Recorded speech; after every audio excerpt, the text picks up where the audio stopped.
Bien, comenzamos a grabar. Voy a compartir pantalla.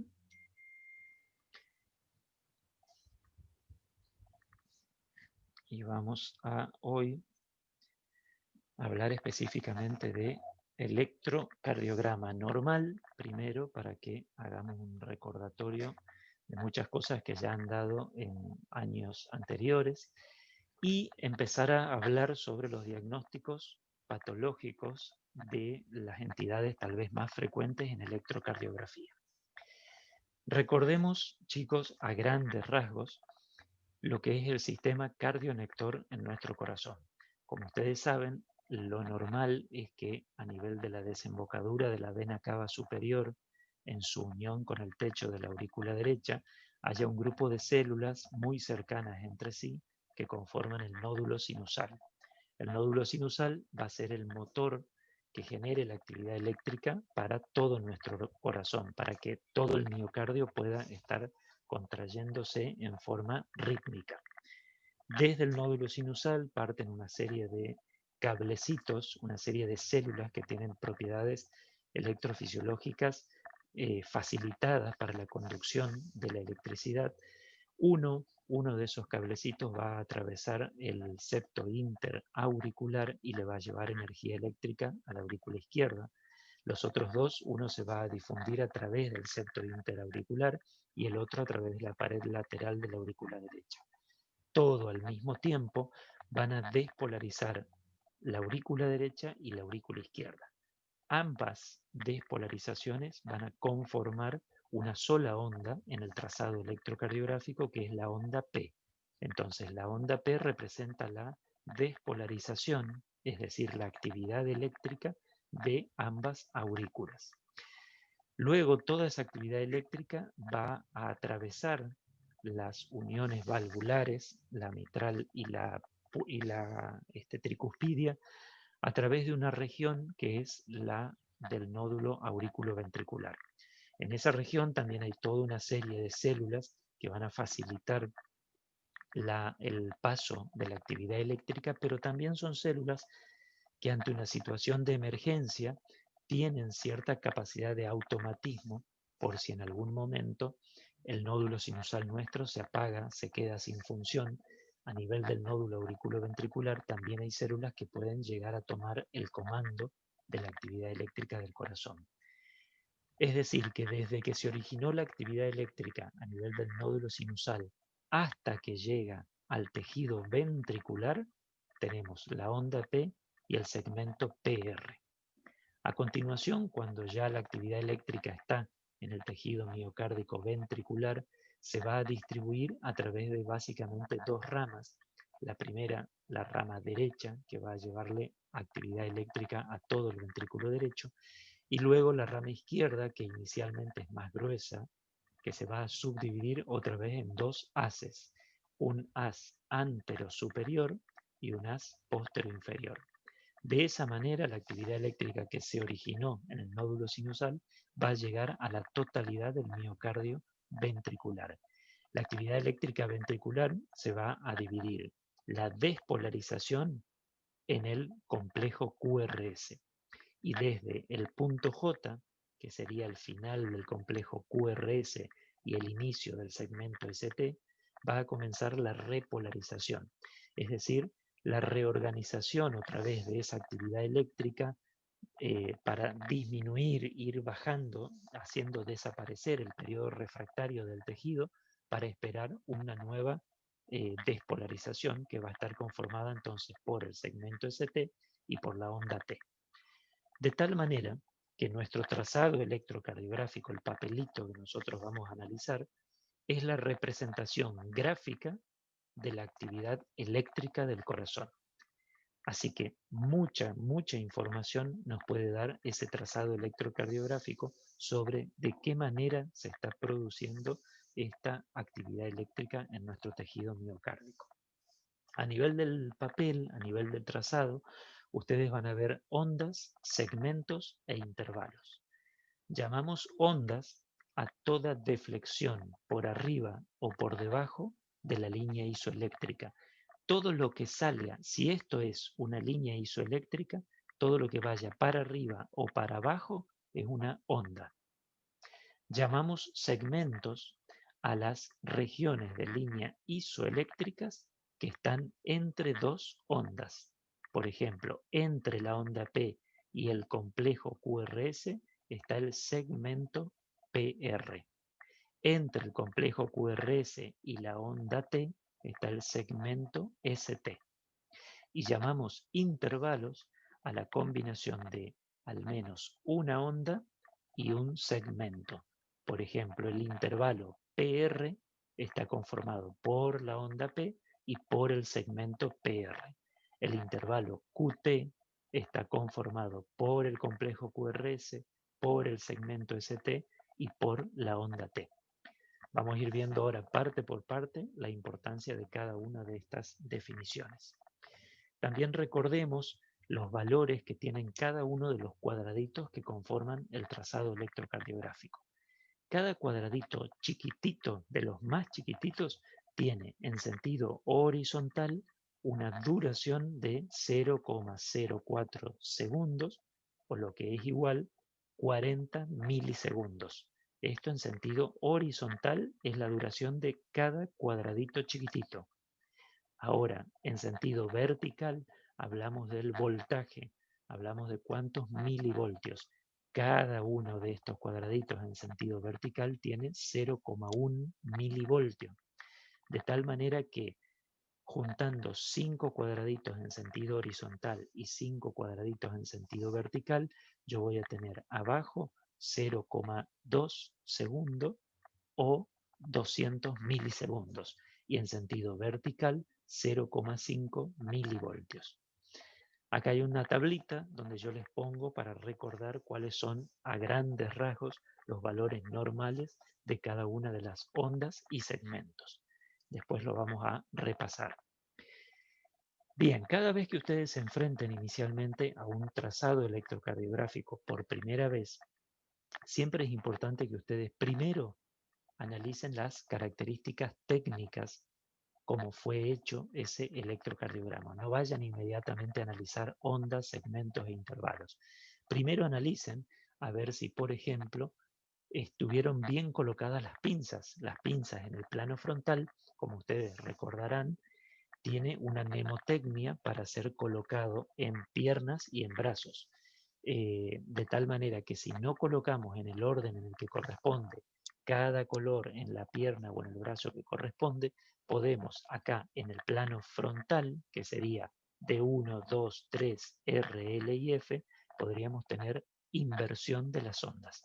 De tal manera que mirando rápidamente un trazado electrocardiográfico, ustedes tienen que encontrar que todas las ondas en ABR sean negativas.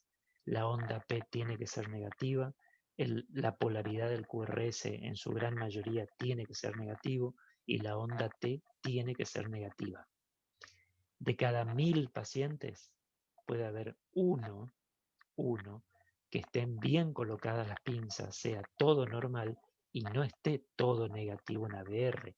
Estas son excepciones, son patologías muy infrecuentes, de tal manera que yo sí prefiero que ustedes se graben que ABR siempre tiene que tener todo negativo. P negativa, QRS negativo y onda T negativa. Si esto no es así, lo más probable es que se hayan colocado mal las pinzas del electrocardiógrafo. En segundo lugar, también siempre analicen, porque debería estar al principio del trazado electrocardiográfico, el estándar. ¿Qué es el estándar?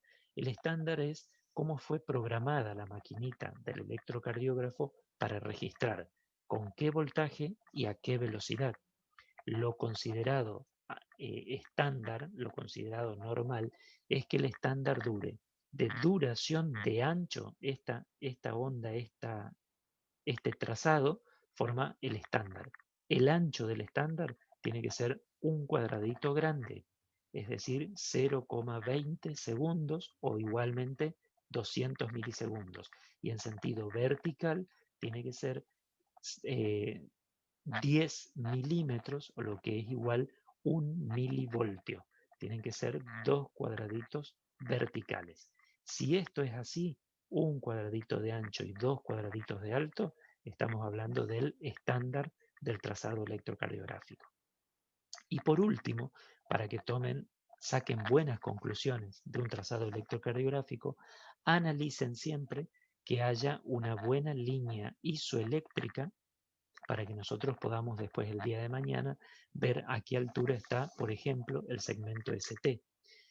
¿Cuál van a tomar como línea isoeléctrica de base? Van a tomar la línea que está entre el final de una onda T hasta el principio de la próxima onda P. Esa línea va a ser la considerada línea de base o línea isoeléctrica para que ustedes en base a esta línea puedan comparar la altura del segmento ST. Una vez que miraron rápidamente en un trazado electrocardiográfico esos 3 datos, ustedes están en condiciones de comenzar a hacer el análisis sistemático del electrocardiograma. Y voy a remarcar muchas veces lo de análisis sistemático porque es lo fundamental para que ustedes no se les pase por alto algún dato del electrocardiograma, para que hagan una lectura completa del mismo y para que lleguen a conclusiones acertadas. Entonces, siempre si vamos a leer en forma sistemática, en forma ordenada, se empieza por la onda P. No podemos empezar a analizar el electrocardiograma con el QRS o viendo la onda T. El electrocardiograma se empieza a leer por la onda P.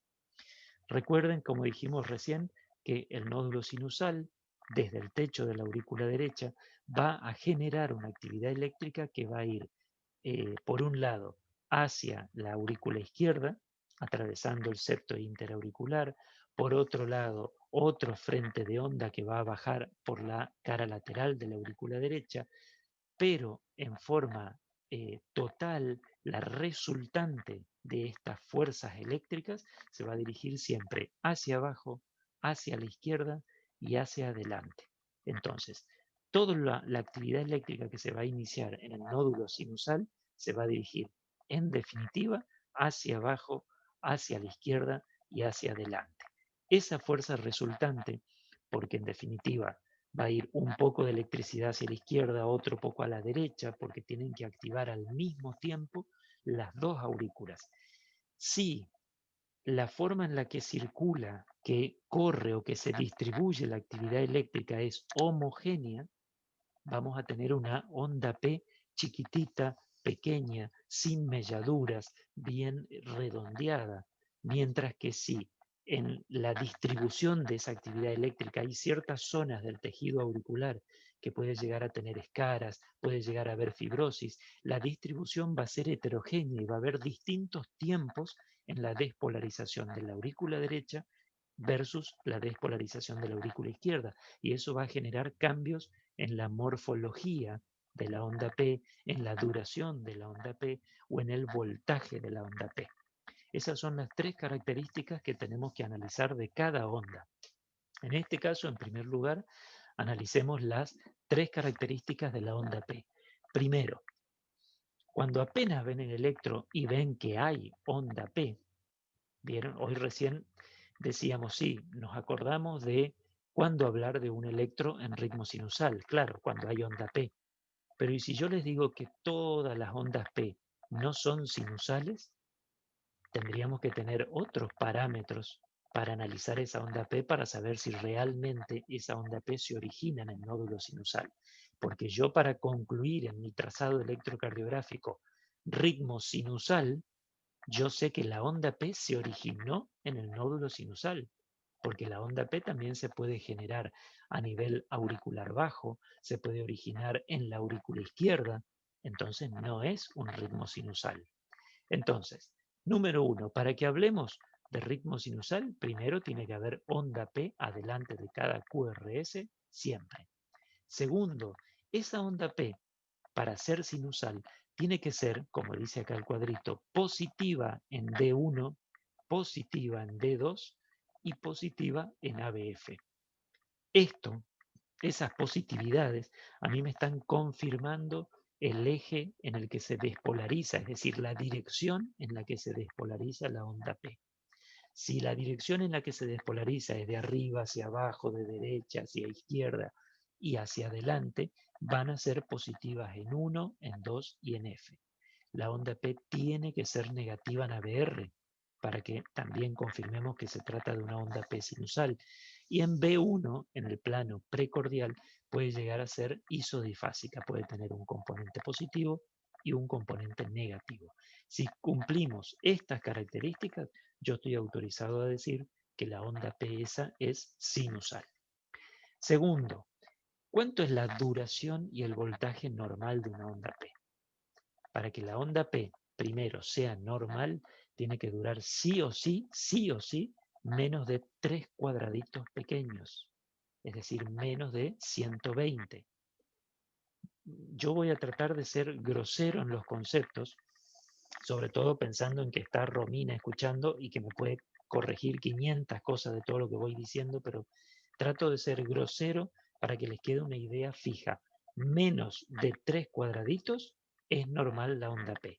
Sin embargo, sabemos que una onda P normal es menos de 2 cuadraditos y medio, pero ya nos ponemos más finos a la hora de medir y todo para hablar de si hay algún grado de sobrecarga auricular o no.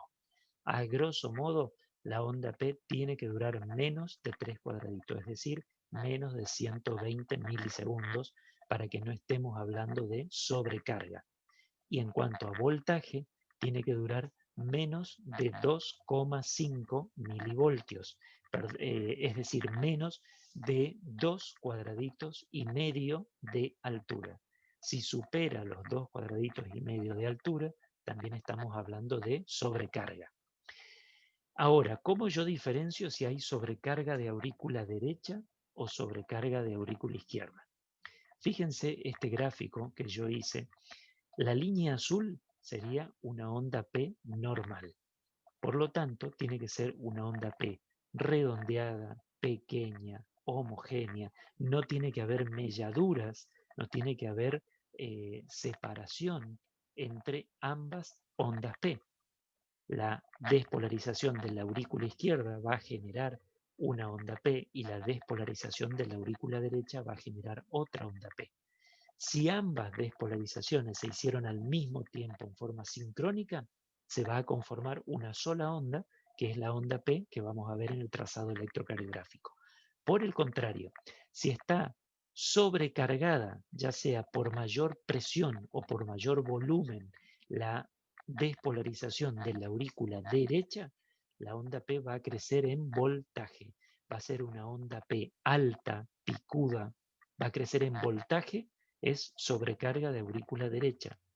Mientras que si la que está sobrecargada porque está recibiendo mayor presión de la normal o mayor volumen de lo normal es la aurícula izquierda, va a sobrecargarse en duración, va a ser más ancha la onda P. Entonces, si ustedes tienen, fíjense estos ejemplos, sobrecarga de aurícula derecha, esta onda P alta, picuda, que dura más de 2 cuadraditos y medio, yo estoy autorizado en pensar que hay sobrecarga de aurícula derecha. Y si, por el contrario, como ven acá abajo, hay una onda P ancha que dura más de 3 cuadraditos, que además tiene una melladura, fíjense ahí como es como que están separadas, hay dos cúspides de onda P, yo estoy autorizado a pensar que hay sobrecarga de aurícula izquierda. En las precordiales, en B1 puntualmente, yo puedo analizar por separados los componentes de la onda P. El componente de aurícula derecha, que es el primer componente, o el componente de aurícula izquierda. De tal manera que en este caso yo puedo analizar por separado si hay sobrecarga auricular derecha o sobrecarga auricular izquierda. Entonces, no se olviden de esos conceptos, analicen la morfología de la onda P, la duración de la onda P y el voltaje de la onda P. En base a esos tres datos, ustedes pueden hablar si hay o no sobrecarga de aurícula derecha o sobrecarga de aurícula izquierda. A continuación de la onda P, lo que tienen que analizar es el segmento PR, pero en realidad lo más importante es el intervalo PR. El segmento PR es simplemente el trazado isodifásico entre la onda P y el complejo QRS. El segmento PR, ¿qué importancia tiene? La importancia es que hay muy pocas patologías, hay una patología que por ahí pueden llegar a ver el día de mañana, en el cual sí podemos encontrar un segmento PR infradesnivelado o supradesnivelado, que es la pericarditis. Los pacientes que tienen inflamado el pericardio por alguna razón puede estar irritado y puede modificar, sí, el segmento PR, es decir, está alterando la repolarización de la onda P en este caso. Sin embargo, lo que voy a resaltar para no confundirlos es el análisis del intervalo PR. Ustedes van a analizar qué pasa desde el comienzo de la onda P hasta el comienzo del QRS. El intervalo PR es muy importante porque nos va a hablar de una conducción auriculoventricular normal cuando dure menos de 0,20 segundos o menos de 200 milisegundos, o una conducción auriculoventricular anormal cuando sea también menor de, acá estoy, sí, está bien, pensé que estaba mal, yo estoy leyendo mal. El intervalo PR, lo normal es mayor de 0,12 y menor de 0,20. Es decir, que si yo tengo que entre la onda P y el complejo QRS prácticamente no tengo segmento PR, yo estoy hablando de un intervalo PR corto. Y si yo tengo desde el inicio de la onda P hasta el inicio del intervalo QRS más de 0,20, estoy hablando de un intervalo PR largo, es decir, algún grado de bloqueo. Vamos a ver dos ejemplos de esto que les estoy diciendo. En el primero, acá abajo, que hablamos de un intervalo PR corto. ¿Corto por qué? Porque desde el inicio de la onda P aquí hasta el inicio del QRS, yo tengo menos de 3 cuadraditos pequeños. En este caso, yo estoy viendo que la activación eléctrica de los ventrículos comienza antes de tiempo, antes de lo considerado normal. Por lo tanto, yo, en este caso, cuando dentro del segmento PR, acá tendría que haber una línea isodifásica, que tendría que ser el segmento PR, pero encuentro que ya apenas termina la onda P, comienza a subir, comienza a haber una rampa ascendente que va a conformar el intervalo, el complejo QRS, yo estoy hablando de que este QRS está preexcitado, se está excitando o activando antes de tiempo. Por otra parte, el otro ejemplo nos muestra cómo la onda P queda muy separada del complejo QRS. Entonces, si yo tengo que medir desde el inicio de la onda P hasta el inicio del complejo QRS, yo estoy viendo claramente que dura más de 200 milisegundos o más de 0,20 segundos, de tal manera que yo estoy hablando de que hay cierto grado de retraso de la conducción a nivel del nódulo auriculoventricular.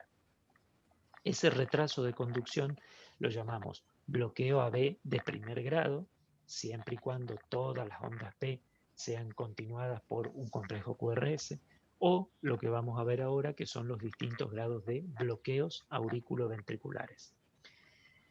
Cada vez que ustedes van a analizar la conducción auriculoventricular evaluando el intervalo PR, ustedes tienen que durante todo el trazado visualizar qué relación hay entre la onda P y el complejo QRS. Siempre lo normal es que haya una relación 1-1, es decir, hay una onda P, hay un QRS. Cada onda P es seguida por un QRS. Yo lo que tengo que analizar si esa onda P seguida por el QRS tiene o no un intervalo PR normal. Si yo veo un intervalo PR mayor de 200 milisegundos, pero la totalidad de las ondas P se continúan con un complejo QRS, yo estoy en presencia de un retraso de la conducción auriculoventricular o se lo llama bloqueo auriculoventricular de primer grado. primer grado estamos diciendo simplemente el intervalo PR está prolongado, pero todas las ondas P atraviesan el nódulo auriculoventricular y despolarizan al ventrículo. Mientras que, si yo empiezo a hablar de bloqueo auriculoventricular de segundo grado, es porque alguna onda P no se condujo a los ventrículos y se llegó a bloquear completamente su paso a nivel del nódulo auriculoventricular. El bloqueo de segundo grado ya se diferencia otra vez de acuerdo a cómo se presenta en bloqueo auriculoventricular de segundo grado Movitz 1 o tipo Benkevac se llama, o el bloqueo AB de segundo grado Movitz 2. El bloqueo AB, entonces, a grandes rasgos, de segundo grado, es porque alguna onda P no se condujo a los ventrículos. Hablamos de un Movitz 1 cuando la conducción auriculoventricular fue enlenteciéndose cada vez más, el intervalo PR se fue prolongando en forma lentamente progresiva hasta que una onda P no se conduce al ventrículo.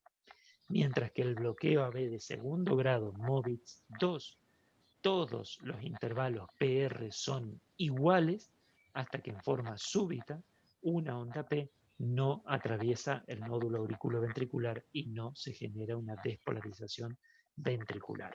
Ahora vamos a ver trazados electrocardiográficos y va a ser mucho más gráfico de entender esta teoría. Un grado más avanzado de bloqueo auriculoventricular sería el bloqueo auriculoventricular 2-1.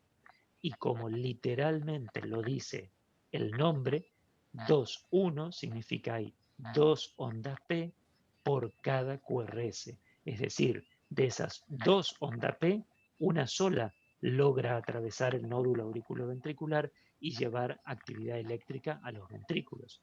Entonces, bloqueo AB 2-1, o también se llama bloqueo AB de alto grado, estamos diciendo que en el trazado vamos a encontrar dos ondas P antes de cada QRS. Y la segunda onda P, que es la que conduce a los ventrículos, siempre tiene un intervalo PR igual. Ahora lo vemos en el trazado. Y el tercer y último grado de bloqueo auriculoventricular es el bloqueo AB completo o bloqueo AB de tercer grado. En este caso estamos diciendo que ninguna onda P se conduce a los ventrículos. Los ventrículos están latiendo como pueden, sacando actividad eléctrica de las células que mayor capacidad tengan para poder generar el latido ventricular. Por lo tanto, a nivel del trazado electrocardiográfico, nosotros vamos a encontrar mayor número de ondas P que de QRS. Vamos a encontrar ondas P totalmente disociadas, que va a una velocidad determinada, totalmente distinto a la velocidad a la que van los ventrículos. Vamos a analizar los trazados electrocardiográficos. Fíjense este primer ejemplo, en el cual yo veo una onda P siempre delante de cada QRS. Y esa onda P delante de cada QRS tienen un intervalo PR siempre igual. Fíjense, desde el inicio de la onda P hasta el inicio del complejo QRS. Yo claramente veo que ese intervalo PR dura más de 200 milisegundos o más de 5 cuadraditos chiquititos. Por lo tanto, si todas las ondas P se conducen hacia el QRS y todos los intervalos PR son iguales, esto se trata de un bloqueo auriculoventricular de primer grado. Entonces, primer grado, todas las ondas P se conducen, pero con un intervalo PR prolongado. Segundo ejemplo. En este caso, yo empiezo a analizar desde acá el trazado y veo esta P delante del QRS, perfecto, la próxima P delante del QRS, pero llama la atención que el intervalo PR, desde el inicio de la onda P hasta el inicio del QRS, este intervalo es más largo que el anterior. Próximo, otra vez yo tengo P delante de este QRS, pero otra vez el intervalo PR es aún más largo que el intervalo PR anterior. Próxima onda P, yo no veo que se continúe con con un complejo QRS. Por lo tanto, esta onda P sí se bloqueó a nivel del nódulo auriculoventricular y no condujo la electricidad. Por lo tanto, yo vi cómo progresivamente el intervalo PR fue prolongándose hasta que una onda P se bloqueó. Y a continuación comienza de nuevo el ciclo. Una onda P que sí se conduce a los ventrículos y ya tiene un intervalo PR corto. Entonces, la prolongación progresiva de los intervalos PR hasta que encontramos una onda P bloqueada nos habla de un bloqueo auriculoventricular de segundo grado, Movitz 1, o se llama tipo Benkevac. En este otro ejemplo, yo veo PQRS, PQRS, PQRS. Todas las ondas P se continúan con un complejo QRS. Si yo analizo cada uno de los intervalos PR, son todos iguales. No hay un intervalo PR más largo que el otro. Sin embargo, en forma súbita, una onda P no se conduce a los ventrículos, de tal manera que esta onda P fue bloqueada, su conducción, a nivel auriculoventricular. En este caso, yo sí estoy en presencia de un bloqueo auriculoventricular de segundo grado, Movitz 2. Este bloqueo es de peor pronóstico que el bloqueo anterior.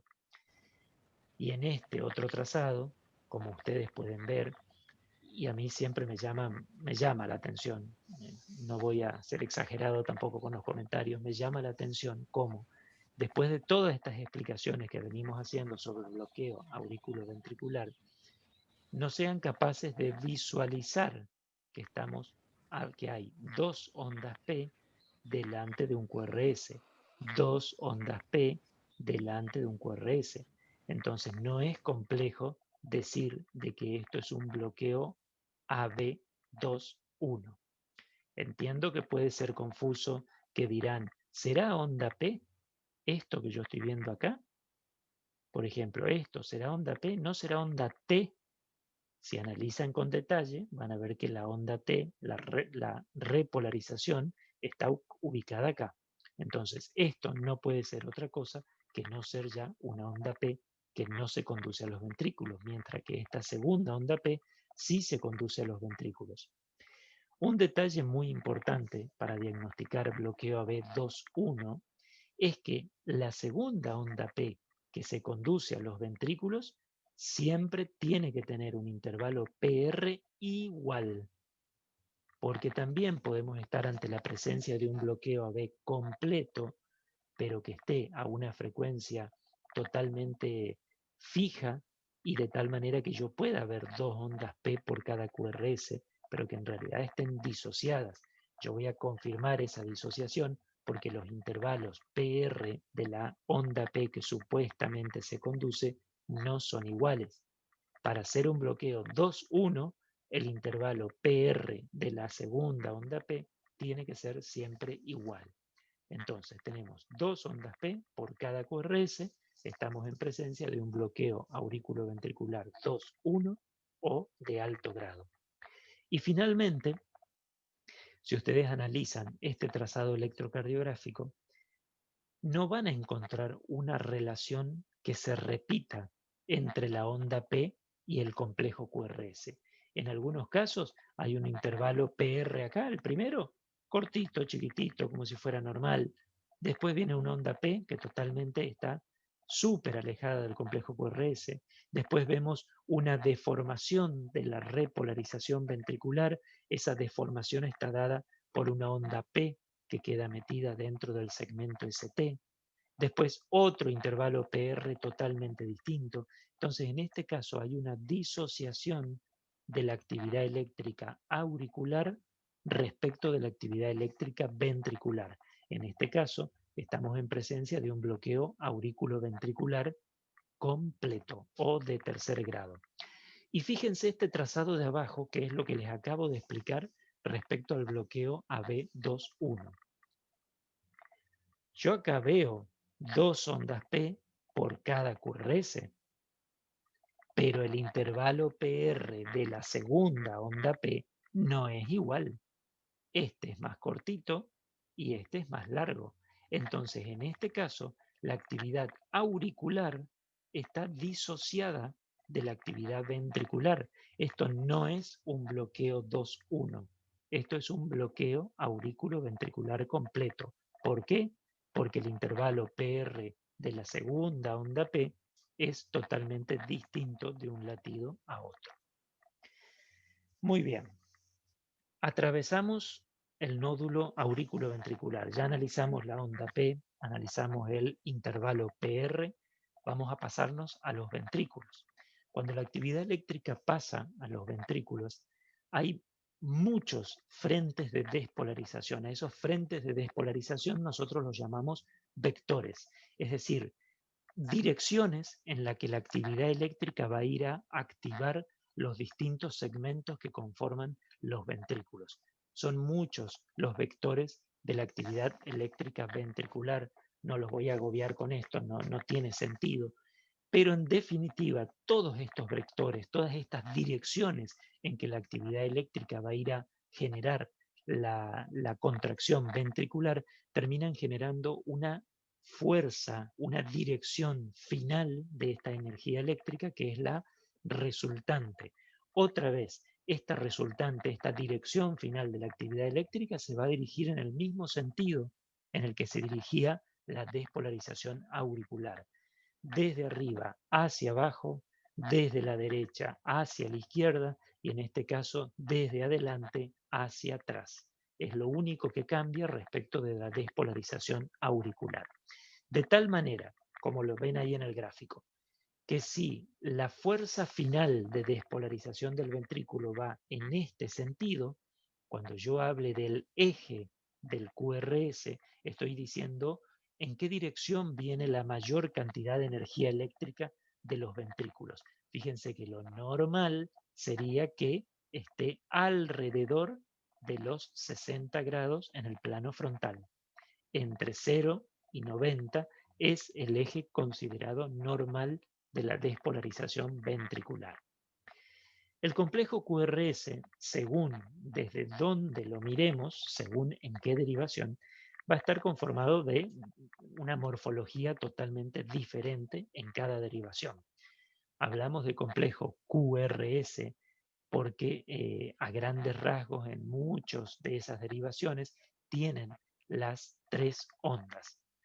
Llamamos onda Q a la primera deflexión negativa que antecede a la onda positiva. Por convención, decidimos decir que onda negativa es la que va hacia abajo de la línea isoeléctrica y onda positiva es la que va hacia arriba de la onda de la línea isoeléctrica. Entonces, la primera onda negativa que antecede a la onda positiva se llama Q. La primera onda positiva se llama R y la primera onda negativa que está posterior a la onda R es la onda S. ¿Y por qué les digo la primera? Siempre les marco la primera, porque si hubiera más de una, hablaríamos de Q', R' o S'. Entonces, la primera onda negativa que precede al complejo, a la onda R, se llama Q. La primera positiva es R y la primera negativa que está posterior a la R se llama S. Lo normal es que la duración en que toda la actividad eléctrica despolarice a ambos ventrículos, lo normal es que sea sí o sí menor a 0,12. Menor a 0,10 para ser más exacto, es decir, a 2 cuadraditos y medio. ¿Por qué? Porque si tiene más de 0,12, más de 3 cuadraditos, estamos ante la presencia de un bloqueo completo de rama. Mientras que si tiene entre 2 cuadraditos y medio y 3 cuadraditos, pero no supera los 3 cuadraditos, es un bloqueo incompleto de rama. Acuérdense que en este caso la duración del complejo QRS nos va a hablar de cuánto tiempo tarda la electricidad en despolarizar toda la masa miocárdica ventricular. Cuanto más tiempo tarde es cuanto o mayor masa hay que despolarizar o cuanto más afectada están las vías de conducción eléctrica. ¿Mm? En el complejo QRS, así como hablamos en la onda P, tenemos que analizar la morfología del complejo, el eje de despolarización, la duración y el voltaje. Analizando estas 4 características, yo puedo diagnosticar bloqueos de rama, hemibloqueos de rama, puedo hablar de sobrecargas ventriculares izquierdas, derechas, o hasta incluso evidenciar ciertas áreas del miocardio ventricular que está necrótico, que está fibrótico. Eso conforman ondas Q patológicas. Vamos a ver uno por una todas estas cosas. La primera, recordemos como hicimos al principio, una vez que la actividad eléctrica atraviesa el nódulo auriculoventricular, comienza la despolarización de los ventrículos en un haz grande, grueso, que es llamado haz de His. Una vez que atraviesa la región de His, se va a bifurcar la actividad eléctrica en una rama derecha y una rama izquierda, que otra vez se vuelve a bifurcar en una hemirrama antero-superior y una hemirrama póstero-inferior. ¿Qué pasa si por alguna patología el paciente se le corta, se bloquea, se desfuncionaliza la rama derecha? Es decir, por acá la actividad eléctrica no puede pasar. Llegó hasta acá y se cortó. El tejido que conduce la actividad eléctrica se cortó.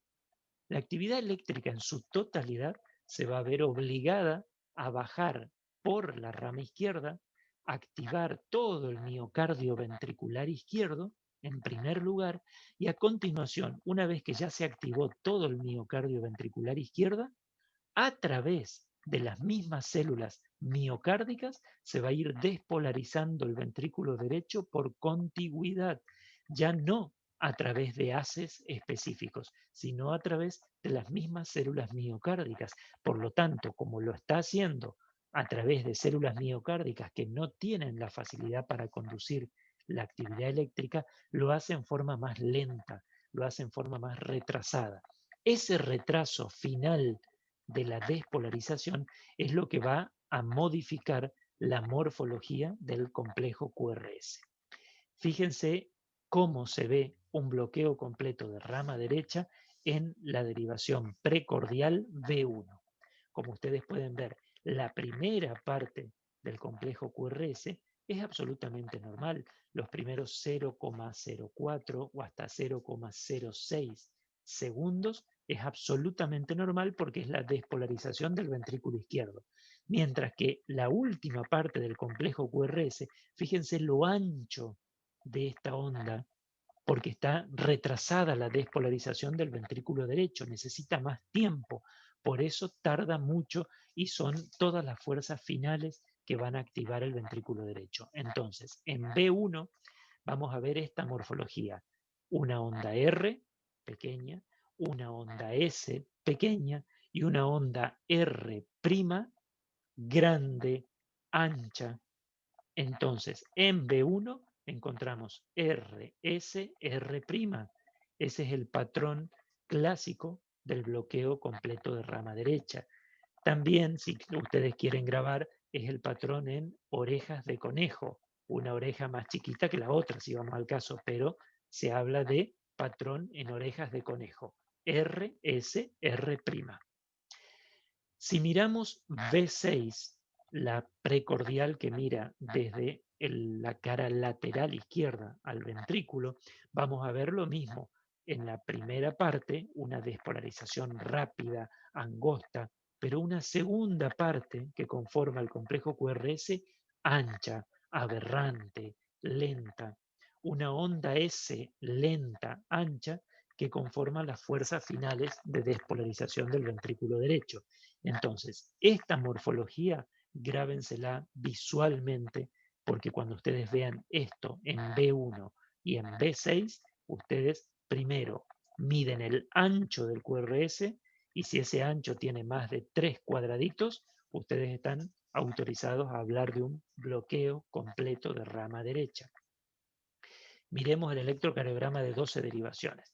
Así como les dije, en B1 tenemos R chiquita, S chiquita y R' grande, y en B6 una onda S empastada, lenta, la morfología, fíjense este detalle, la morfología de B6 siempre se va a repetir en el plano frontal en D1.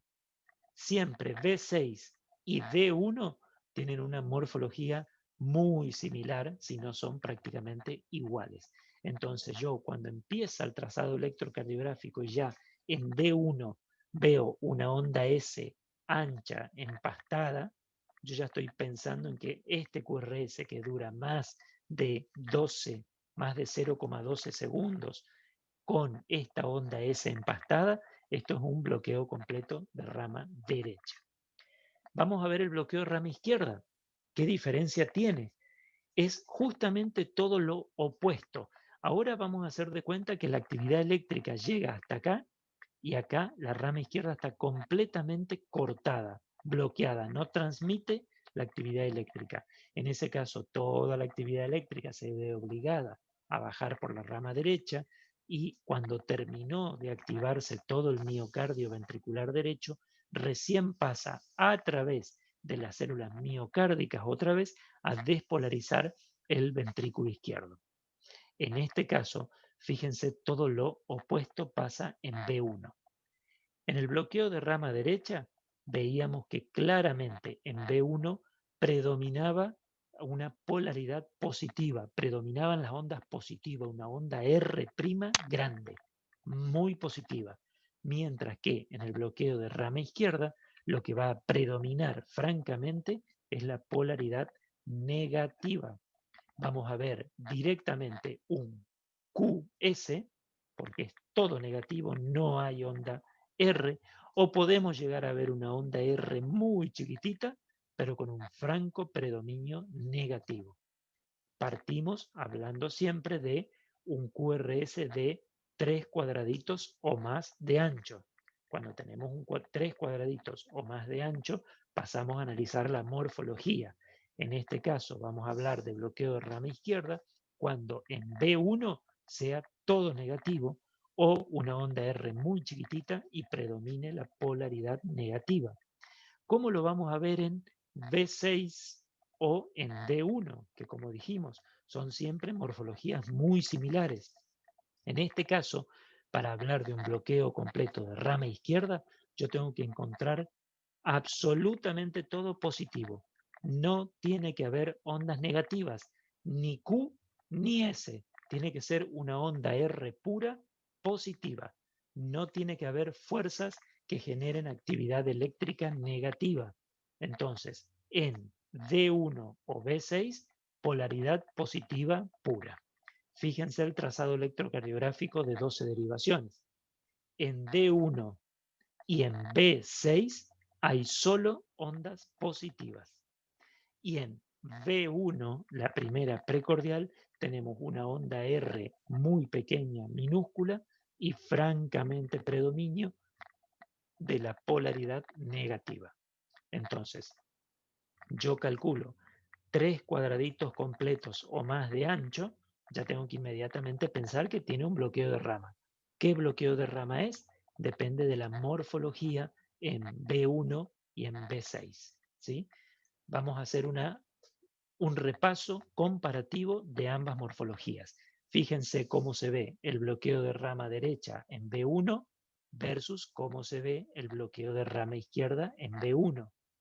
Miren cómo se ve el bloqueo de rama derecha en B6 con una onda S ancha versus el bloqueo de rama izquierda en B6 donde no hay ondas negativas. Esto ya es el punto J y la onda T. Entonces, claramente, predominio positivo, predominio negativo. Onda S empastada, no hay ondas negativas.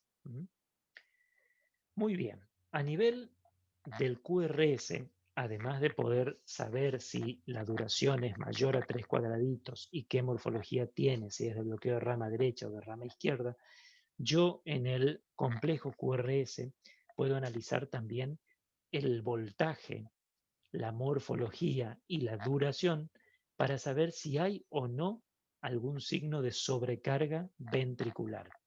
Cuando yo hablo de sobrecarga ventricular, puedo pensar en sobrecarga de presión o sobrecarga de volumen. Estamos diciendo que los ventrículos están trabajando, pero con mayor presión o con mayor volumen de sangre dentro de la cavidad. Entonces se ven forzados a tener que generar hipertrofia de los miocitos para lograr el mismo objetivo. Esta hipertrofia miocárdica se puede expresar a nivel electrocardiográfico con varios cambios. De todos los cambios que existen, de todos los predictores a nivel del electrocardiograma de sobrecarga, hay muchísimos, chicos. Elijan ustedes uno o dos simplemente para memorizar, como para que cuando hagan la valoración del QRS ustedes puedan saber si hay o no signos de sobrecarga. ¿Cuál les recomiendo? Y les recomiendo el que más usamos los cardiólogos, el que también ha demostrado mayor sensibilidad y especificidad para el diagnóstico de sobrecarga, que es el índice de Sokolov-Lyon. El índice de Sokolov-Lyon se da sumando la S de B1 en el plano precordial más la R de B6.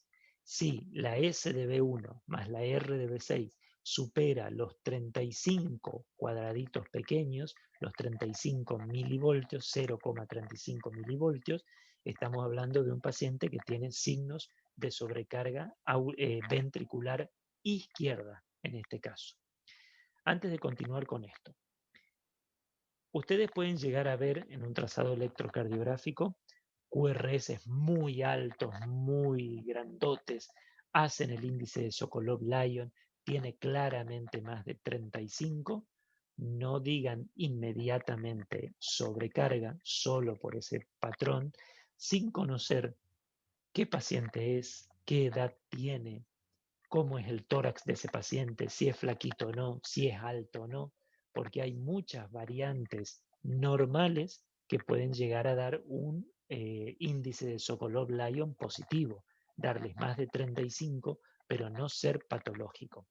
Para que yo hable de un índice de Sokolov-Lyon patológico, es porque además de los 35 milímetros, yo tengo algún otro criterio de sobrecarga. Por ejemplo, el QRS, en vez de durar 0,08, que serían 2 cuadraditos, también dura un poquito más, dura 2 cuadraditos y medio, 0,010.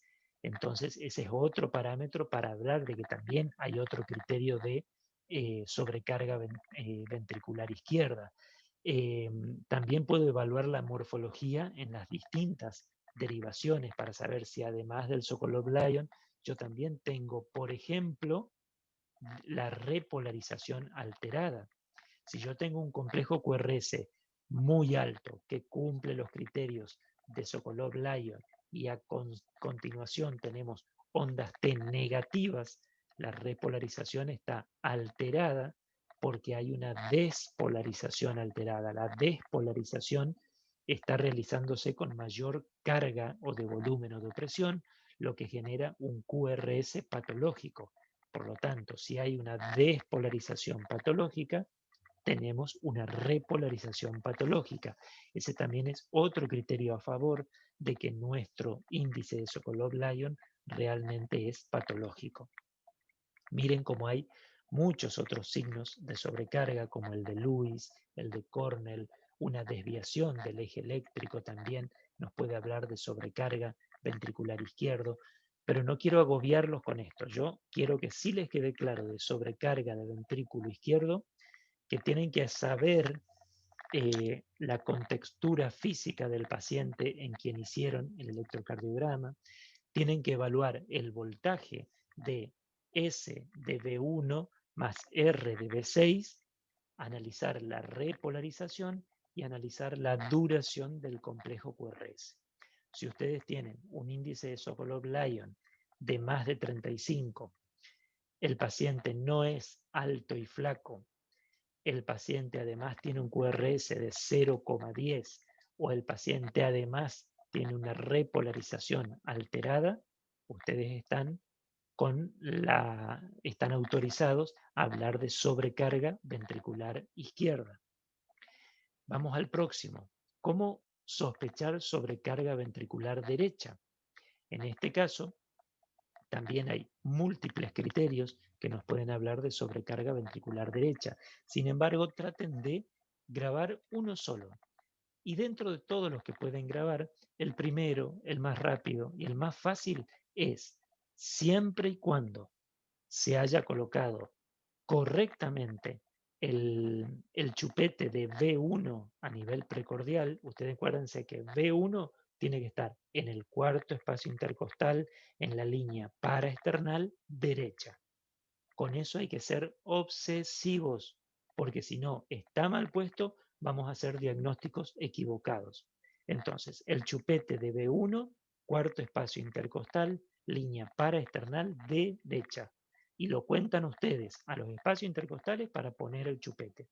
Una vez que si eso está bien puesto, si en B1 la relación R-S, ustedes tienen más R que S, simplemente S ya es un criterio de sobrecarga ventricular derecha. También pueden usar que la R' en B1 sea mayor de 7 milímetros. Pueden utilizar el índice de Cabrera, ya cada cosita más compleja porque hay que hacer fórmulas, pero el simple hecho de tener una onda R pura o una onda R mayor que S en B1 ya es un criterio para sospechar sobrecarga de ventrículo derecho. ¿Ven? Este es el que le decía recién. La presencia de onda R pura en B1 es totalmente patológico. Esto habla o confirma sobrecarga ventricular derecha. Una vez que el miocardio ventricular se activó, es decir, se despolarizó, generó el QRS y como dijimos tenemos que analizar morfología, duración, voltaje y el eje del QRS, a continuación viene el punto J, el segmento ST y la onda T. Todos ellos conforman la repolarización ventricular, es decir, todo ahora el proceso que tiene que desarrollarse para que se reorganice otra vez la actividad eléctrica para esperar un nuevo impulso eléctrico para volver a despolarizarse. Normalmente la despolarización se hace desde el endocardio hacia el epicardio y normalmente la repolarización se hace desde el epicardio hacia el endocardio. Entonces, dependiendo del orden en el que se despolarice y repolarice, nosotros vamos a encontrar anomalías en esta repolarización. El punto J, chicos, puntualmente, el punto J, que sería la intersección entre el final del complejo QRS y el comienzo del segmento ST, es muy importante localizarlo para nosotros saber si hay o no un supradesnivel o un infradesnivel del punto J respecto de nuestra línea isoeléctrica de base, que habíamos dicho que la línea isoeléctrica de base era el segmento TP, entre el final de una onda T y el principio de una onda P. Nosotros vamos a comparar, incluso colocando una regla, dónde está ubicado el punto J respecto de esa línea isoeléctrica. Lo que nosotros vamos a saber, a definir con esto es, desde el punto J, si está supra o infradesnivelado, qué pasa con nuestro segmento ST. Con esto hay que ser prudentes y esto es algo de lo que nunca se les tiene que pasar por alto, hagan la especialidad que hagan. Si ustedes alguna vez ven un paciente que les dice, siento dolor en el pecho, siento opresión, me falta el aire, no me siento bien, ustedes le hacen un trazado electrocardiográfico y encuentran que claramente el segmento ST está supradesnivelado o infradesnivelado respecto de nuestra línea de base, ustedes inmediatamente tienen que asumirlo como una alteración primaria de la repolarización. Acá vamos a aclarar qué es una alteración primaria de la repolarización y qué es una alteración secundaria de la repolarización. Muy fácil. Si el complejo QRS es normal, la alteración de la repolarización es primaria. no depende del complejo QRS patológico. Cuando hay un complejo QRS normal, la repolarización es patológica primaria. En cambio, si yo tengo un complejo QRS patológico, por ejemplo, tengo un bloqueo de rama, la repolarización a continuación es patológica, pero es secundaria a una despolarización patológica. Entonces, hablamos de trastornos secundarios de la repolarización cuando tenemos un complejo QRS patológico. Si el complejo QRS es normal, la alteración de la repolarización es primaria. Y esto es súper importante a definir, súper importante que lo entiendan, porque una cosa es que yo les dé un trazado electrocardiográfico con un bloqueo completo de rama izquierda y ustedes encuentren en algunas partes del trazado electrocardiográfico supradesnivel del ST y ustedes me digan, uy, se está infartando. Y lo más probable es que ese supradesnivel del ST en el contexto de un bloqueo completo de rama izquierda sea un trastorno secundario de la repolarización y no estemos hablando de un síndrome coronario agudo. Así que presten atención siempre primero al QRS para definir si la alteración de la repolarización es primaria o secundaria. Un ejemplo, acá vemos, donde tenemos un QRS normal, pero tenemos claramente supradesnivelado el punto J, el segmento ST.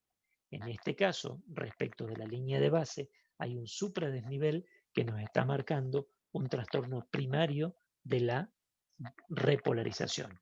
En este caso, el supradesnivel del segmento ST representa una lesión aguda del epicardio. Acá estamos viendo que hay una arteria coronaria que se tapó completamente y está generando lesión de las células epicárdicas del corazón. En cambio, si tenemos un trazado electrocardiográfico con un complejo QRS normal, pero donde yo veo que el punto J y mi segmento ST está infradesnivelado respecto de la línea de base, yo estoy en presencia de una lesión aguda, pero del endocardio. En este caso, la repolarización está alterada, pero a predominio del endocardio. Entonces, el supradesnivel refleja una lesión epicárdica y el infradesnivel refleja una lesión endocárdica. Miren este ejemplo y les pido que ustedes me digan dónde está la alteración de la repolarización y qué tipo de alteración es. Los escucho a ustedes primero y después continuamos. ¿Qué ven? ¿Un supra, un infra? Y ese supra o ese infra que refleja una lesión subepicárdica o subendocárdica.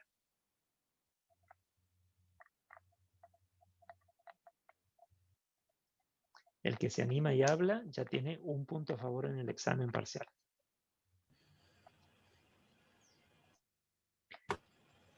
Infra puede ser. Perfecto, Constanza, ya tenés un 950 en tu examen. Sería una lesión del endocardio. Perfecto. ¿En qué derivaciones encontraste el infra? ¿Dónde? Veo en B4, B5, B3 parece. B3, B4, B3, B5 B4, y B6. B6. Hay una lesión amplia, una lesión subendocárdica importante. Y en este otro trazado, ¿qué les parece?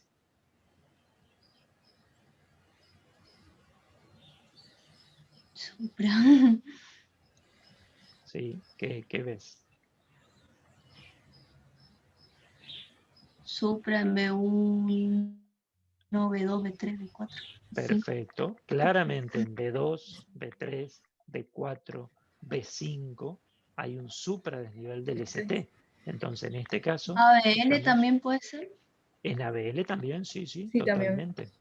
Así que acá en este caso tenemos una lesión subepicárdica.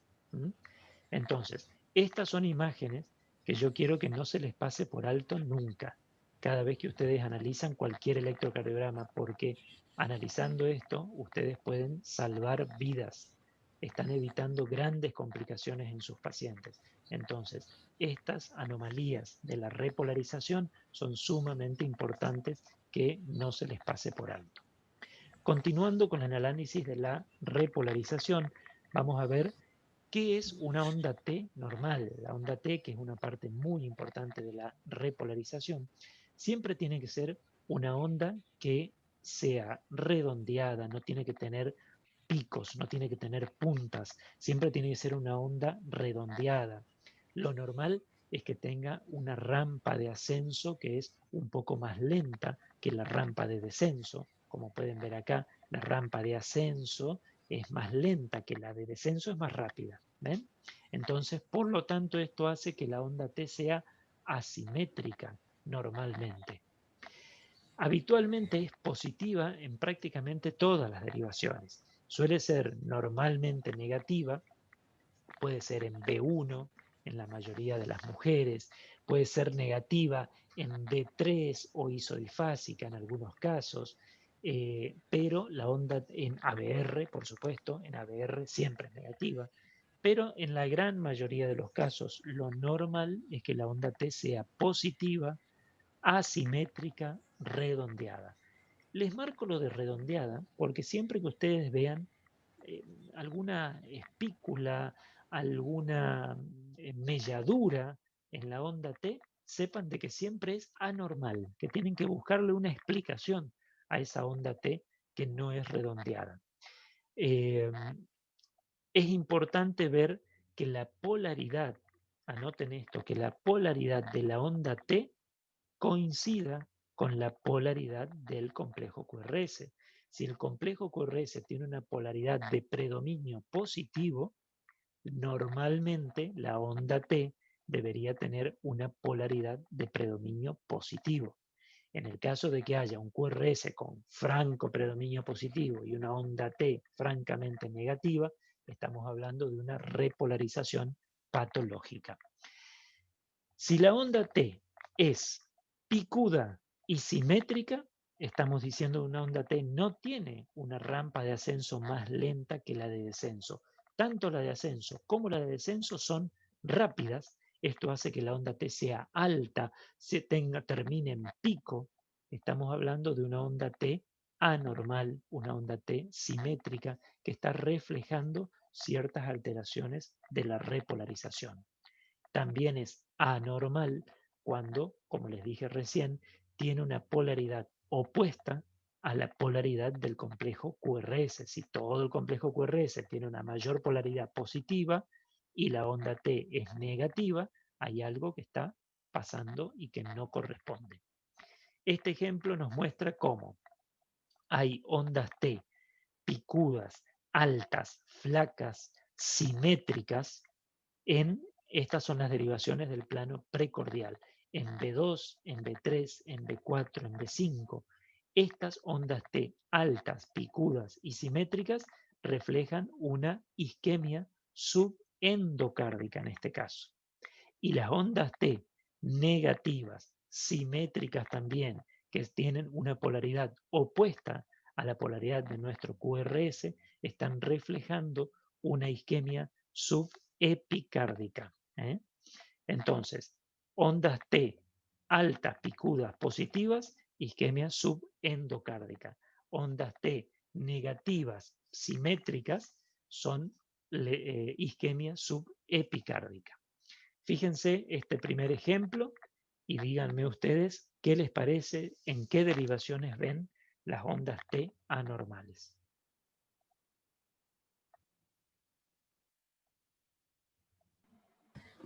B2, B3, B4, B5. Perfecto. Todo el plano precordial de B2 a B5 vemos ondas T que son simétricas, altas, picudas.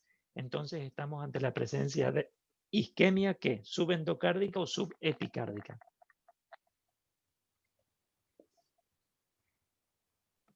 Subendocárdica. Perfecto, Leandro. Una isquemia subendocárdica. Y por ende, este otro trazado que les pongo las 12 derivaciones, lo que llama muchísimo la atención, ¿qué es?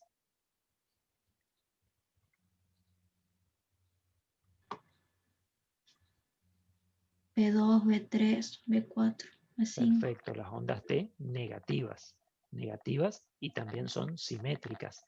Son opuestas a la polaridad que predomina del QRS. Entonces, en este caso, estamos viendo una isquemia subendocárdica, perdón, subepicárdica. Fíjense que los dos ejemplos están a predominio de el plano precordial, de tal manera que en este caso estamos viendo la cara anterior y cara lateral del corazón. ¿Eh? Esto es una isquemia subepicárdica anterior extensa, si la quieren llamar, o anterolateral. Bien, terminamos con el complejo QRS, con la repolarización, el segmento ST, la onda T, y vamos a describir cuándo una onda Q es patológica. Hablamos de onda Q patológica a nivel del trazado electrocardiográfico, reflejando ciertas regiones del corazón que ya están muertas, que ya están necróticas, que ya se generó fibrosis. Donde hay fibrosis, no hay actividad eléctrica, de tal manera que esa zona no va a despolarizarse. La zona donde está necrótica el corazón, a nivel gráfico se va a generar una onda negativa porque se va a alejar la actividad eléctrica de esa región fibrótica y esa onda negativa a nosotros nos va a confirmar una onda Q patológica cuando tenga estas tres características. O es una onda Q de una duración más ancha de un cuadradito entero, chiquitito, o es una onda Q que tiene melladuras o muescas como esta, o la profundidad de la onda Q es mayor al 25% del voltaje total de la onda R. Cualquiera de esas tres características a nosotros nos dice esto es una onda Q patológica y por lo tanto, dependiendo de en qué cara del electrocardiográfico está ubicada esa onda Q patológica, yo puedo sospechar en qué región del corazón hay un área fibrótica, un área muerta. ¿Eh? Estas son las tres características que van a definir una onda Q patológica. Fíjense en este trazado electrocardiográfico de 12 derivaciones. Yo miro y digo, acá, B1 es todo Q, yo no veo R, B2 no veo R, B3 no veo R, todo es Q, Q, Q. Acá incluso en B4, que jamás debería haber una onda Q, hay una onda Q. Por lo tanto, este caso tenemos una región anteroseptal al menos que ya está fibrosado. Tenemos QS, QS, QS y una onda Q en B4. Toda esta región donde normalmente tendría que ir creciendo una onda R, no debería haber nunca debería comenzar con una onda negativa, siempre tendría que empezar con una onda positiva, una R, tenemos QS, QS, QS. Es decir, que hay una región fibrótica a nivel de la cara anteroseptal o anterior. Bien, y para terminar, algo que podemos llegar a encontrar, es poco frecuente que lo encontremos, habitualmente lo encontramos en trazados electrocardiográficos de pacientes con bradicardias importantes, es la onda U. La onda U también refleja parte de la repolarización. Muchas veces se discute cuál puede llegar a ser el origen de la onda U, pero a grandes rasgos uno recuerda siempre de que podría tratarse de la repolarización de los músculos papilares.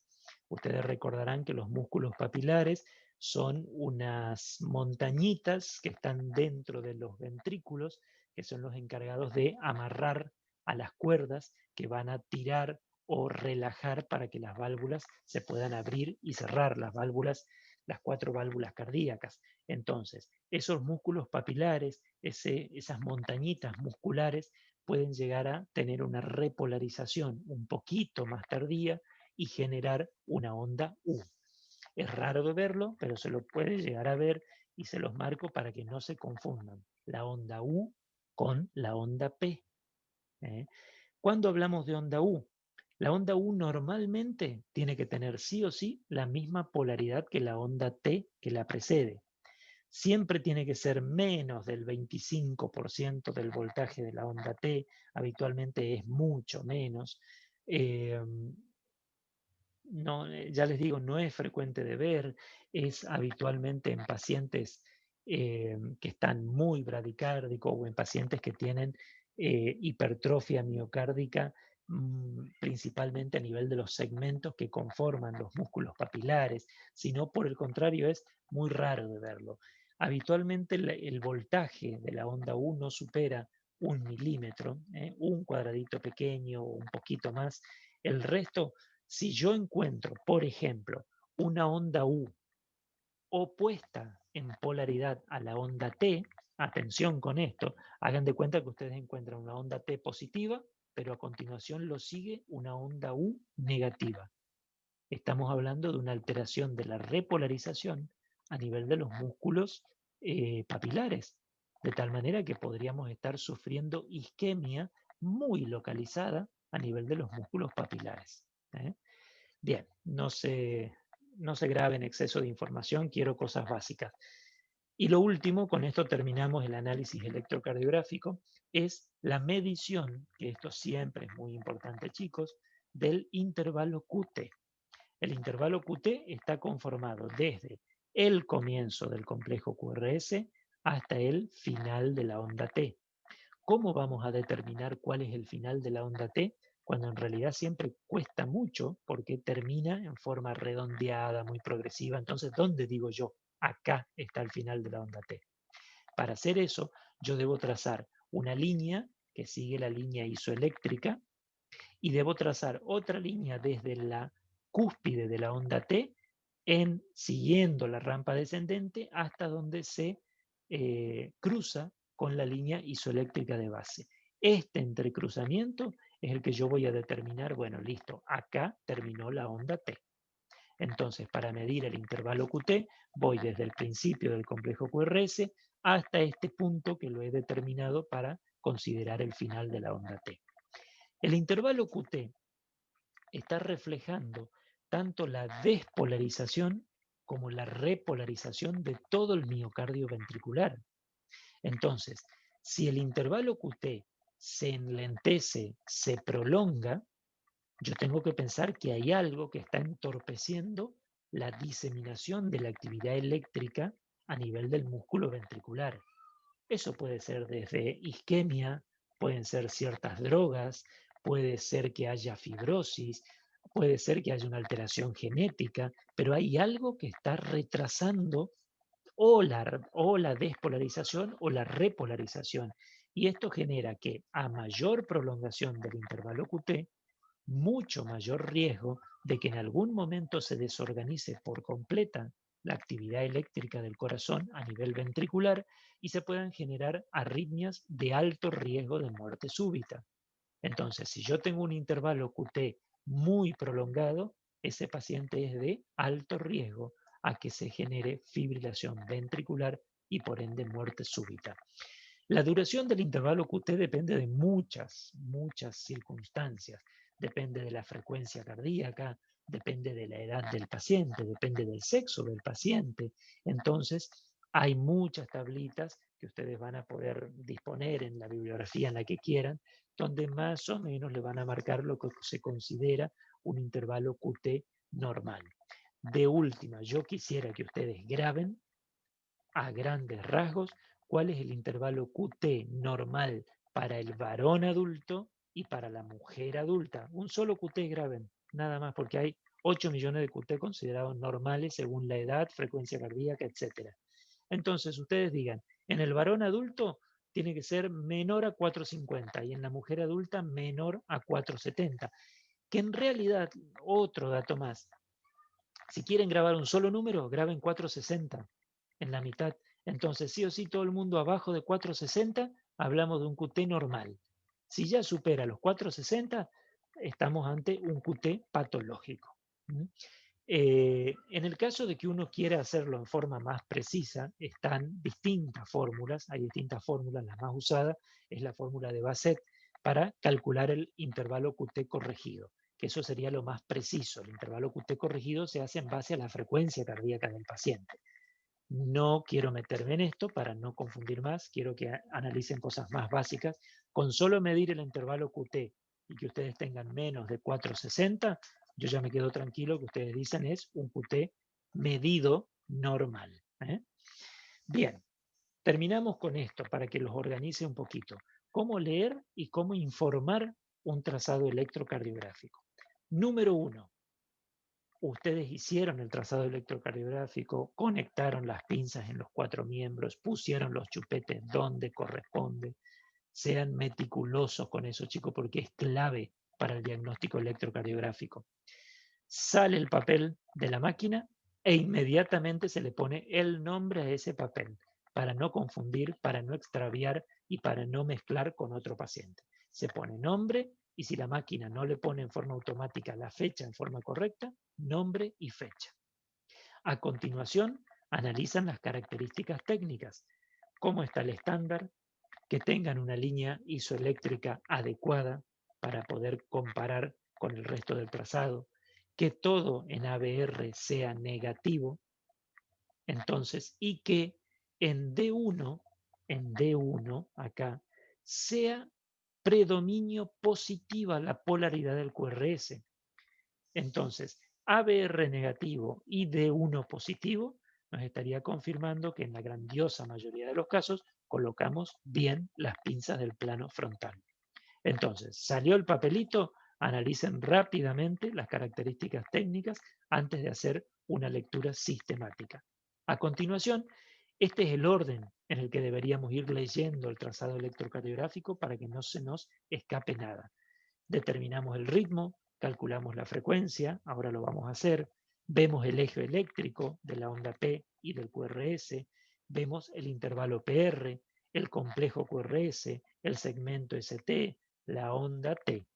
Una vez que describimos uno por uno las ondas, los segmentos y los intervalos, nosotros vamos a estar en condiciones de hacer una lectura cualitativa y decir si es normal o si hay algo que no sea normal y reflejar cuál es la principal anormalidad del electrocardiograma.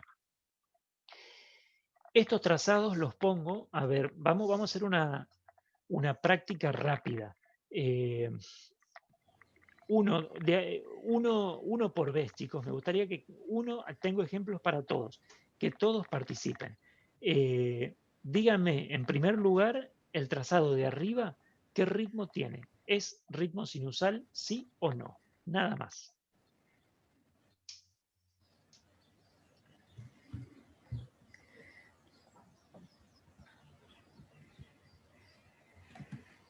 Activen si quieren todos sus micrófonos y hablamos de a uno. Sí, es sinusal. Sí, Sí, profe. es sinusal. ¿Por qué? ¿Por qué es sinusal? ¿Por qué? Porque hay un... Hablando más Porque alto. a cada onda P le sigue un complejo QRS. Perfecto, ¿y qué más? Porque el trazado que está abajo, fíjate que también a cada onda P le sigue un QRS y yo ya te digo que no es sinusal el trazado de abajo. Tiene que haber otro criterio más que nos diga a cada onda P le sigue un QRS y la onda P es sinusal, ¿por qué?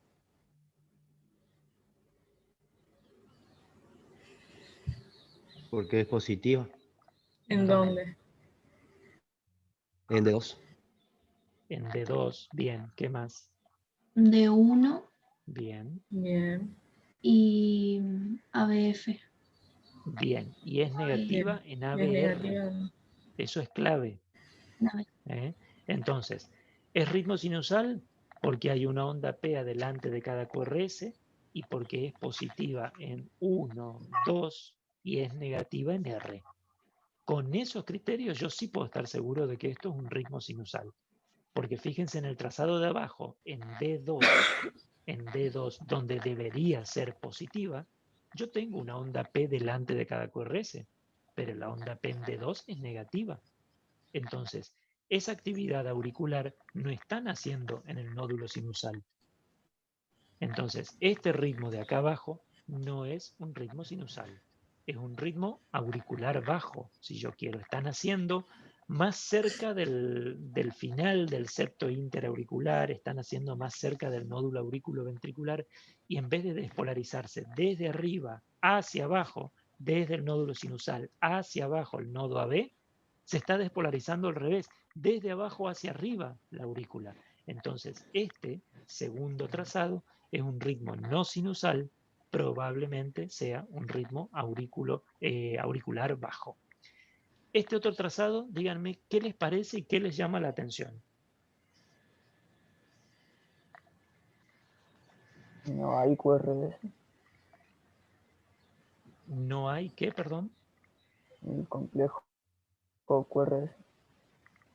¿Qué les parece que sean esas ondas? ¿Son ondas P? ¿Son complejos QRS anchos? Son ondas P, pero que indican el crecimiento de la aurícula izquierda. Bien. Este trazado en realidad es para molestarlos, nada más. Muy malvado. Claro, sí. Es como para que se compliquen. Fíjense que han tenido hasta incluso la complicación de decir no hay QRS, porque todavía no interpretan qué es esto. Cuando pase el tiempo y vayan viendo muchos más trazados, se van a dar cuenta. En este caso, sí hay un complejo QRS.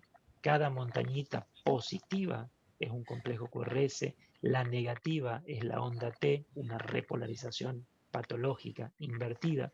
Y lo que llama la atención es esta espícula chiquitita, finita, una rayita adelante de cada complejo QRS.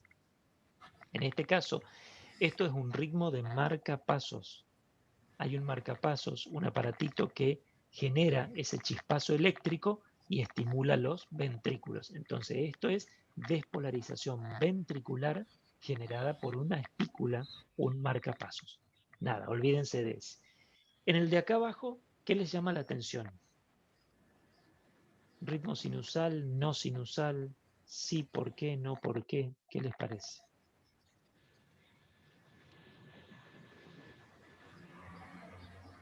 Parece sinusal, pero no sabemos por las derivaciones si todas las ondas pegan. ¿Por qué te pareció sinusal, Constanza? ¿Tenés onda P adelante de cada QRS? No, no dije nada. No. Entonces, descartaríamos ya que no sea sinusal. Tengo una onda P delante del QRS en el primer latido, ¿no es cierto? Después no está la misma onda P. Hay como una deformación mínima al principio del QRS. En el tercer latido no hay nada adelante, pero hay como una deformación mínima al final del QRS. En el cuarto latido no veo nada. En el quinto latido vuelvo a ver una deformación mínima al final del QRS. En este caso, este primer latido sí es posible que se haya generado en el nódulo sinusal, se condujo y generó la actividad ventricular.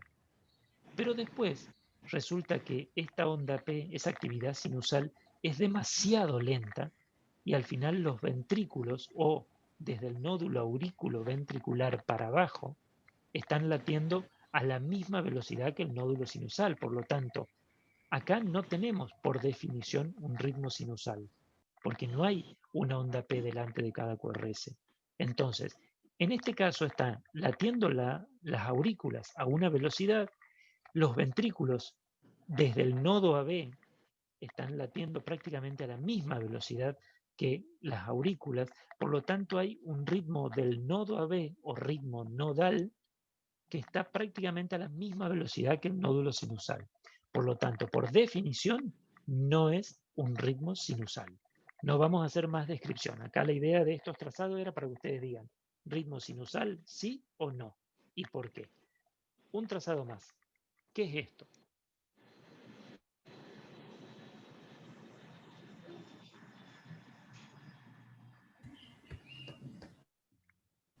Así mirando una fibrilación, Cerca, cerca. aleteo.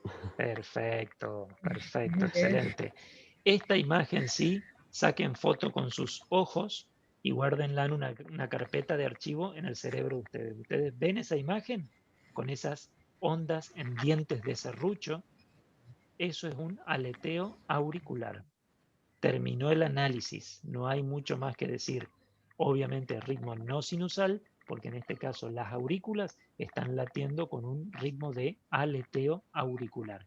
Y el último trazado es lo que recién nombraron.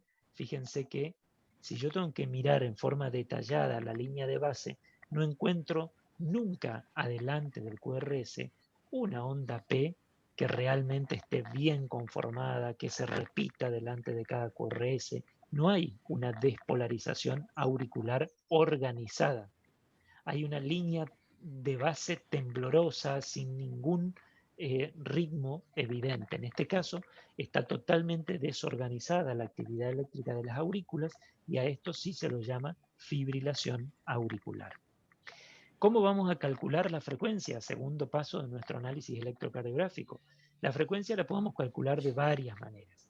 La primera, que es la forma más precisa, es contando el número de cuadraditos chiquititos al número total de cuadraditos chiquititos entre dos QRS. Contamos 1, 2, 3, 4, 5. Todos los cuadraditos chiquititos los multiplicamos por 0,04, que es la duración de cada uno de esos cuadraditos.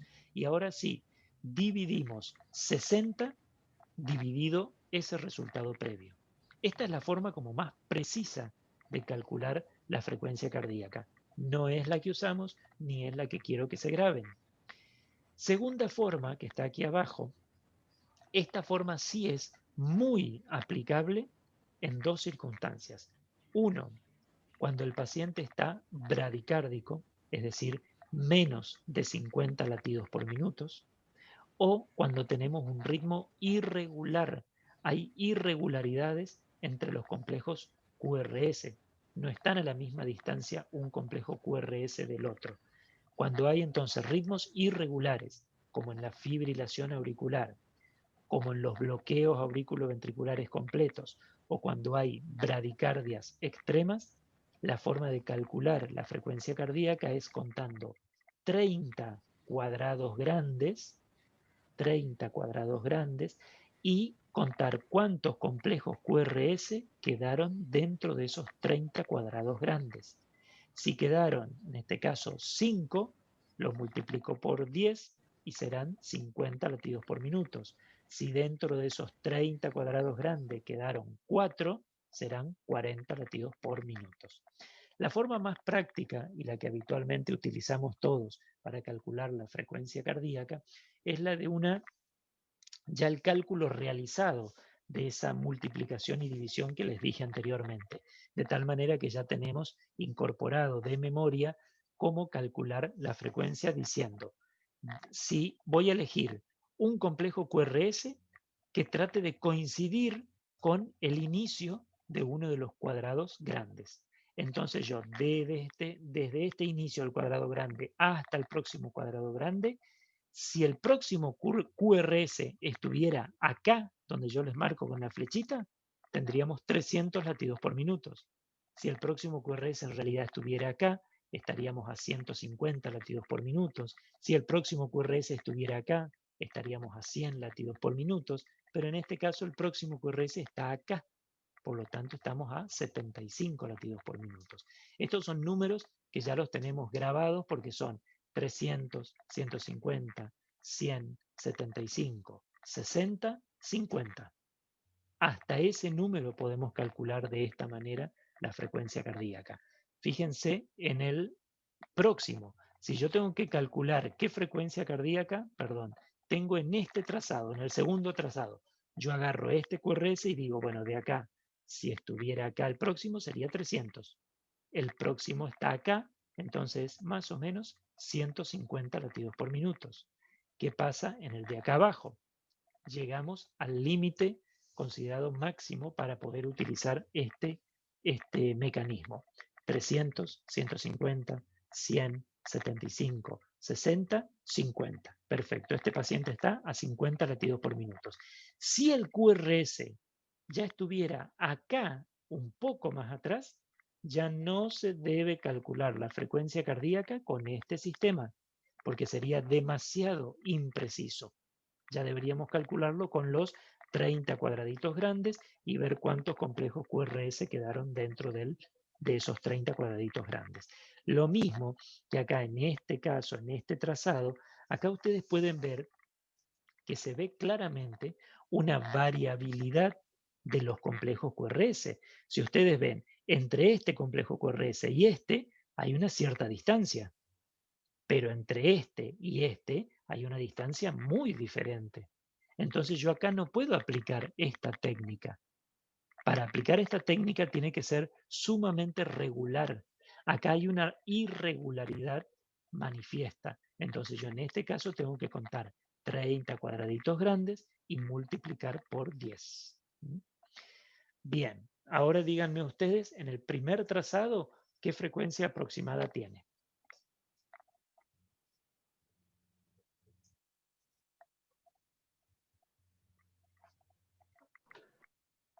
¿100? 100. Perfecto, 100 latidos por minuto. En el segundo trazado, 75. ¿alguien más quiere decir algo?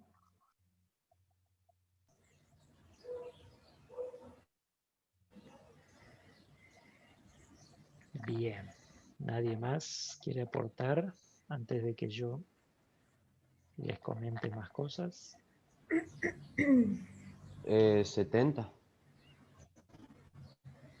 O Bien, 60. bueno, es correcto lo que han dicho, es correcto, entre 70 y 75, pero también me podrían haber dicho que se ve como cierta irregularidad entre los RR. También me podrían haber dicho, yo quiero calcular como más, en forma más precisa, entonces podrían aplicar el contar 30 cuadrados grandes y ver cuántos complejos QRS quedan dentro. No está mal eso que dijeron. Además, entre 70 y 75 no hay gran diferencia a la hora de informar un electrocardiograma. No está mal. Pero si uno quiere ser por ahí un poquito más preciso, nosotros vemos que, por ejemplo, entre estos dos complejos QRS hay una distancia muy distinta a entre estos dos, por ejemplo. Entonces, puedo Quedan asumirlo 7. como una relativa irregularidad, sí, y calcularlo con ese otro método. En el de acá abajo, en el tercero, ¿qué les parece?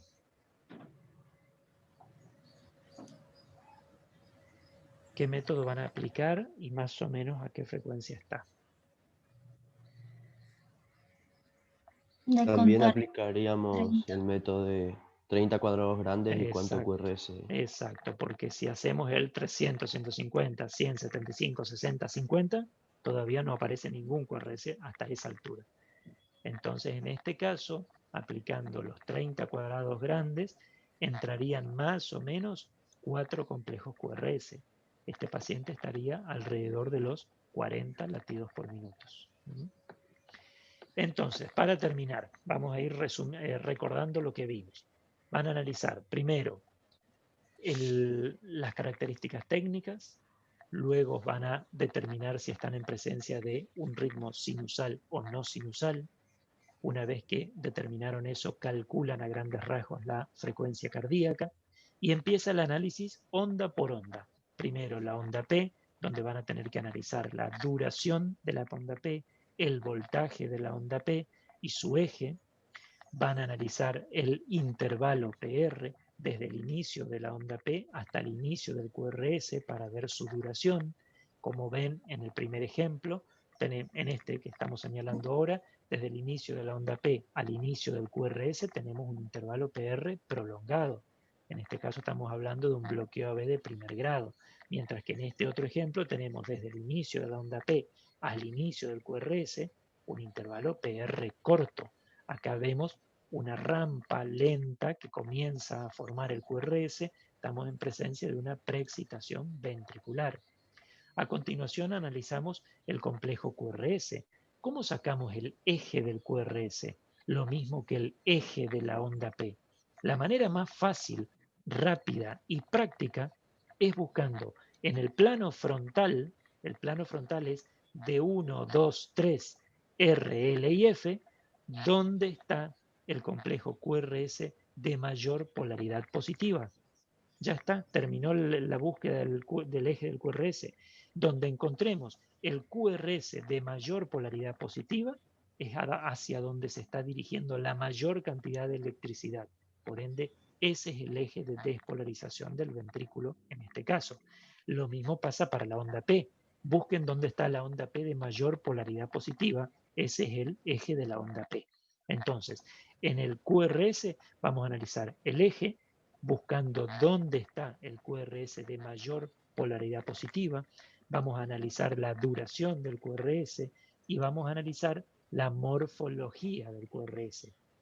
Vamos a ver en B1 si tiene morfología, por ejemplo, si la duración es mayor de 3 cuadraditos y tiene esta morfología, esto era, ¿qué era? Un bloqueo de rama Derecha. derecha. Bloqueo de rama derecha, predominio positivo y una onda R' gorda, empastada. O entonces vamos a medir más de 3 cuadraditos de ancho con esa morfología, es bloqueo de rama derecha. A continuación de analizar el QRS, yo tengo que analizar el segmento ST para ver si está supra o infradesnivelado respecto de la línea isoeléctrica. A continuación de ello, vamos a analizar la onda T, que la polaridad de la onda T sea concordante con la polaridad del QRS, que las ondas T sean asimétricas, sean redondeadas para considerarlas normales, y finalmente analizamos todo lo que es el intervalo QT, es decir, tanto la despolarización como la repolarización de los ventrículos, desde el principio del QRS hasta el final de la onda T, como para saber si tenemos un QT normal o un QT prolongado. Ya les digo, pónganse en la memoria un solo número, 0,46 o 460 milisegundos si quieren elegir uno. Estos son trazados con intervalos QT prolongados. Fíjense lo largo de este QT, es impresionante la longitud del segmento ST. ¿Ven? Esa es la longitud del intervalo QT. Estos otros, donde tenemos un QT de más de 0,46 milisegundos. También hay una anomalía genética súper rara en la cual el QT es más pequeño de lo normal, es decir, menos de 330 milisegundos. Esta es una alteración genética que se llama síndrome de QT corto, el cual el paciente está claramente expuesto a mayor riesgo de muerte súbita por fibrilación ventricular. Fíjense que desde el principio del QRS hasta el final de la onda T hay muy poquito. Acá tenemos, a ver, 4, 5, 6. 6 por 4, 24. 240 milisegundos. Súper, muy pequeño. Entonces, estos pacientes tienen alto riesgo de muerte súbita. Analicen si es que encuentran en un paciente bradicárdico o con cierto grado de hipertrofia la presencia de ondas U, que coincida la polaridad de la onda U con la del segmento de la onda T. Y a la hora de escribir, ya antes, esto lo hago yo, les cuento, en la práctica habitual del día a día, cuando tengo que hacer el informe de un electrocardiograma, yo ya pongo los datos del paciente, informo el ritmo, la frecuencia y a continuación yo pongo todos estos subtítulos antes de analizar el electrocardiograma para no olvidarme. Pongo onda P, escribo onda P, 2 puntos, intervalo PR, 2 puntos, complejo QRS, 2 puntos, segmento ST, 2 puntos, onda T e intervalo QT. De tal manera que ya tengo sistematizada la lectura. No me voy a olvidar de leer ninguna de las ondas, intervalos o segmentos que vea en mi trazado electrocardiográfico. Después de ello, voy poniendo los numeritos de cada una de las mediciones y al final hago un análisis cualitativo diciendo, bueno, de todos los números que yo encontré, los números de voltaje de QRS estaban anormal, por lo tanto planteo la anormalidad como algún grado de sobrecarga ventricular o el eje de la onda P era anormal. Dependiendo de las anormalidades que en forma cuantitativa yo fui determinando, hago un resumen cualitativo y digo, conclusiones, ritmo sinusal, frecuencia cardíaca de tanto, y si no hay ninguna anormalidad, yo puedo decir electrocardiograma normal para la edad del paciente, en el caso de que ustedes vean también casos pediátricos. O si hay alguna anormalidad, ustedes describir cuál es la anormalidad. supónganse, supradesnivel del ST, y pueden explicar clínicamente que están hablando de una lesión subepicárdica aguda. O pueden encontrar el índice de Sokolov-Lyon claramente patológico, pueden hablar de sobrecarga de ventrículo izquierdo. Y así, dependiendo de la anormalidad cuantitativa que hayan encontrado, ustedes hacen su análisis cualitativo. En definitiva, y con esto terminamos la clase, chicos, el electrocardiograma representa toda la actividad eléctrica que se desarrolla en nuestro corazón. Esta actividad eléctrica a nosotros nos puede ayudar muchísimo a diagnosticar muchas alteraciones del miocardio ventricular, tanto funcionales como estructurales. Es decir, que nos va a reflejar anomalías de la anatomía cardíaca como anomalías del funcionamiento del miocardio.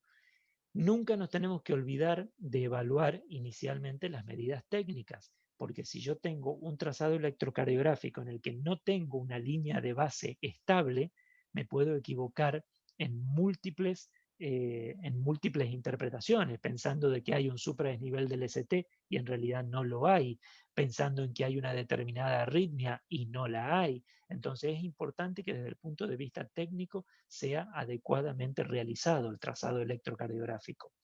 Y es fundamental para ustedes, con más razón, que están comenzando a sistematizarse para la lectura del electro, que se organicen, que anoten todo antes de hacer la lectura para que no se les escape nada. Si ustedes se sistematizan y lo leen en forma ordenada, van a tener todos los parámetros de cada una de las ondas y segmentos del electrocardiograma. ¿Bien? Bueno, vamos a dejar de compartir como lo venimos haciendo habitualmente. Cortamos la grabación y nos quedamos charlando un ratito.